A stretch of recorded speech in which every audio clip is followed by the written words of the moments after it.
कहानी चतुर खरगोश और मूर्ख शेर। नमस्ते प्यारे दोस्तों, आज फिर एक कहानी का दिन है। इससे पहले कि हम आज की कहानी में खो जाएं, एक छोटी सी गुजारिश। अगर आपको हमारी ये प्यारी प्यारी कहानियां सुनना अच्छा लगता है तो कृपया हमारे चैनल को सब्सक्राइब करके हमारा साथ जरूर दें। आपका छोटा सा प्यार हमें बहुत हिम्मत देता है। चलिए अब सुनते हैं आज की कहानी।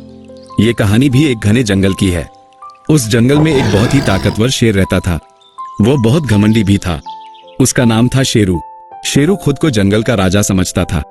वो रोजाना कई जानवरों को मारकर खा जाता था। जंगल के सभी जानवर उससे बहुत डरते थे। शेर रोज रोज शिकार करता था।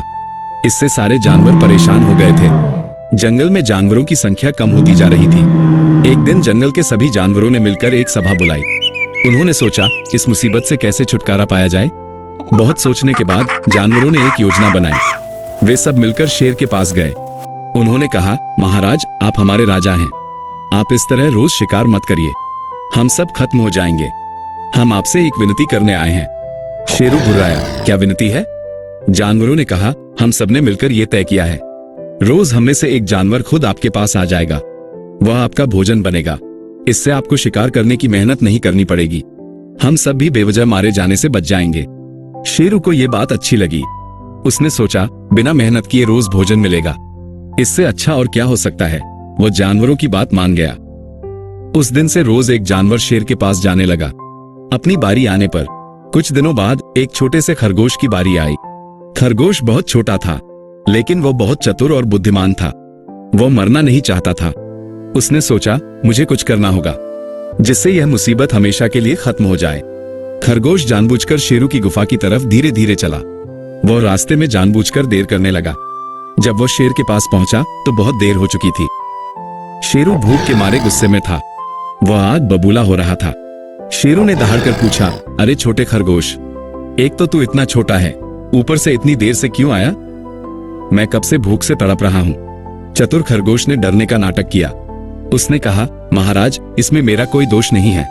मैं तो समय पर ही निकला था, लेकिन रास्ते में मुझे एक दूसरा शेर मिल गया।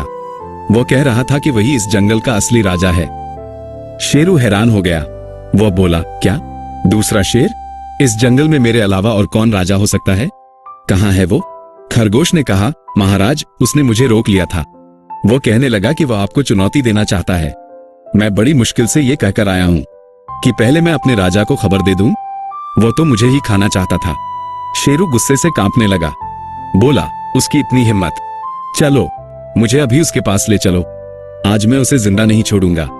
चतुर खरगोश शेर को एक पुराने कुएं के पास ले गया। कुआं बहुत गहरा था। उसमें पानी भरा हुआ था। पानी एकदम शांत था। खरगोश ने कुएं की तरफ इशारा किया। उसने कहा, महाराज वो दूसरा शेर इसी कुएं के अंदर छिपा बैठा है। मूर्ख शेरू ने गुस्से में कुएं के अंदर झांका। कुएं के शांत पानी में उसे अपनी ही परछाई दिखाई दी। उसने अपनी परछाई को दूसरा शेर समझा। वो जोर से दहाड़ा। कुएं के अंदर से भी दहाड़ने की गूंज आई। शेरू को लगा कि दूसरा शेर उसे ललकार रहा है। वो गुस्से में आपा खो बैठा। उसने दूसरे शेर पर हमला करने की सोची। बिना सोचे समझे वो सीधा कुएं में कूद गया। धड़ाम! शेरू गहरे कुएं में गिर गया। वह पानी में डूबकर मर गया। इस तरह उस छोटे से चतुर खरगोश ने अपनी बुद्धि का प्रयोग किया। उसने न केवल अपनी जान बचाई बल्कि एक और बड़ा काम किया। उसने जंगल के सभी जानवरों को उस अत्याचारी शेर शेरू से हमेशा के लिए छुटकारा दिला दिया। सभी जानवरों ने खरगोश की बुद्धिमानी की बहुत तारीफ की। तो प्यारे दोस्तों, इस कहानी से हमें क्या सीख मिलती है? ये कहानी हमें सिखाती है कि ताकत ही सब कुछ नहीं होती। मुश्किल समय में हमें घबराना नहीं चाहिए। हमें बुद्धि और चतुराई से काम लेना चाहिए। एक छोटा और कमजोर प्राणी भी समझदारी दिखा सकता है। वो अपनी समझदारी से बड़े और ताकतवर दुश्मन को हरा सकता है। इसलिए हमेशा अपनी बुद्धि का प्रयोग करो। किसी भी समस्या का हल शांति से निकालो, चतुराई से निकालने की कोशिश करो।